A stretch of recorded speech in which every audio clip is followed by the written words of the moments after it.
There is a scene in this show that has stuck with me ever since I was a little kid. It bothers me more some days than when my parents abandoned me. Let me give you a quick summary of Fighting Foodons if you don't know what it is. Spoilers, all spoilers, whole show. It stars our hero, Chase. He's a little homie that lives in this world where you can cook a food and use these magic cards to turn that food into a battle monster. And then they use those battle monsters to monster battle. There's this evil cooking empire called the Gluttons that have an elite four. Chase and his homies fight the Gluttons and they break people out of food jail. All this stuff just be happening. Now Chase and his friends, they're kids, like small kids, less than 10 it looks like. And look, when adults step on them, it's their whole foot. That's how small these kids are. The scene in question takes place during a tournament in this show. And I've said it before, but I'm a sucker for tournaments. I can't help it. Especially when I was little, I would lose my mind over a tournament. So Chase enters a foodon tournament hosted by the Gluttons, and the hotshot ace cook prodigy Albert is gonna be in the same tournament. This is Albert, but he's really Kaiba. So they're both in the tournament tomorrow, but Kaiba tells Chase, you're a second-rate cook with a third-rate foodon. So they go ahead and have a practice match because Chase gets really angry right then and there, and Kaiba beats Chase up real bad. So Chase is all, darn, I'm gonna have to cook up an even better foodon. So it's tomorrow. They have some tournament matches tomorrow. Chase has a couple matches and he moves on in the tournament, and so does Kaiba, and they're gonna have another match tomorrow, again the next tomorrow.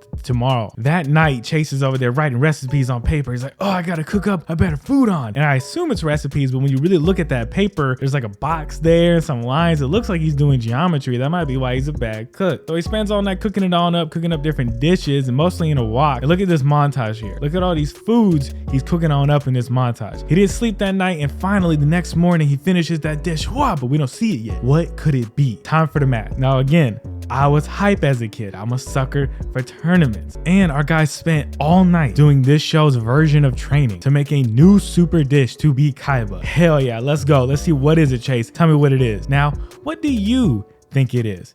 Based on everything we saw him cooking earlier, what could it possibly be? Is it 1, some kind of noodles? We saw him messing with noodles. Yeah. Is it B, filet mignon? That sounds crazy. Oh, they could call it something. What? Or is it a hot dog cowboy with ketchup and mustard guns? The answer is or. Yo, that was so lame. My heart broke as a kid. You don't make a hot dog in a wok. I was so deflated. I wanted it to be something way cooler. I mean, it's just a hot dog. Buddy Summons is the hot dog. His name is Hot Dog on it, and he's a cowboy. Pew pew, he wins the match. As a kid, I gave up on the show after that because I was just devastated. But as an adult, I am now curious, and I watched the rest of the show, and I got a few more things to point out. There's some things. Look right here, they got Brock right here. He goes, oh, that's real good. Hey, that's good. Yeah, that's real good. Oh, there's this character, and his name is Python, or Python, and his whole thing is that his parents got stole by the Gluttons, and he's trying to get them back, and he finally gets them back in episode 9. And look at this. We'll meet you down at the dock in half an hour, son.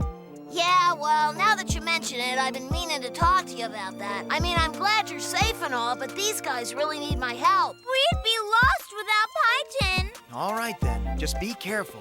Goodbye. They don't care. He just says, yeah, I'm on the way. And they're just like, yeah, cool. All right, peace out, you small child. They spared 7 words about being separated from their son in this cartoon war. This one scene just makes me laugh. It's a foodon cleaning an ostrich. Don't worry, ostrich, I'll clean you up good. Oh, this scene is messed up. It's like it's almost borderline. I thought I told you not to be singing out here while I'm trying to count my money. But I was just humming.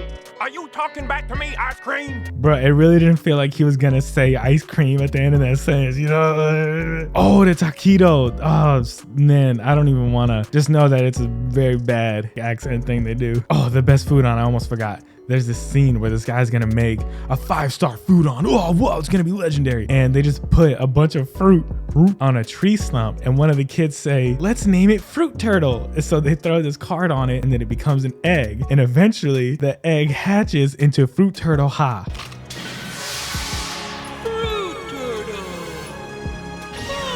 Fruit Turtle hatched from an egg and shoots beams from its mouth. Fruit Turtle shoots its turtle fruit like missiles.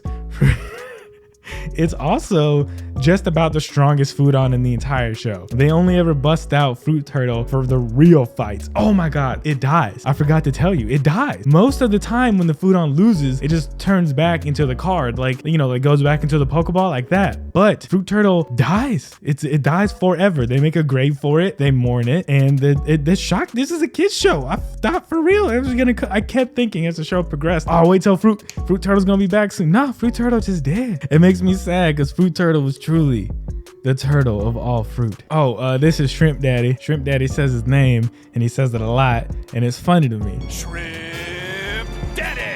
Shrimp Daddy!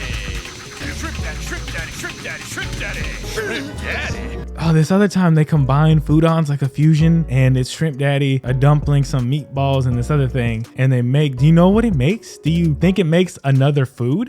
Because that would make sense, right? No, it just makes an entire dragon. It's not even food, it's just a whole dragon. And the final fight of the show, it's not even food anymore. It's just two Gundam in space. I forgot to tell you, they go to space and they just they cook Gundams. They cook up two Gundams that fight in space. The world is shaped like a bowl. Here's some cool foodons that I liked. Apple Gator, I like Tater Tons, I like the Chowder Heads. They would say dumb stuff.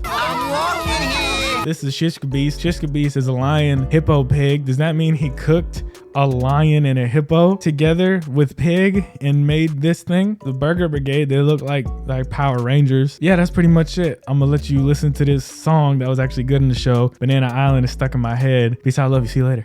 When you come to Banana Island, you never gonna split. You go coconuts for the fruit and you'll eat up every bit. Banana Island. Our ingredients are sweet and our foodons can't be beat. Oh, banana.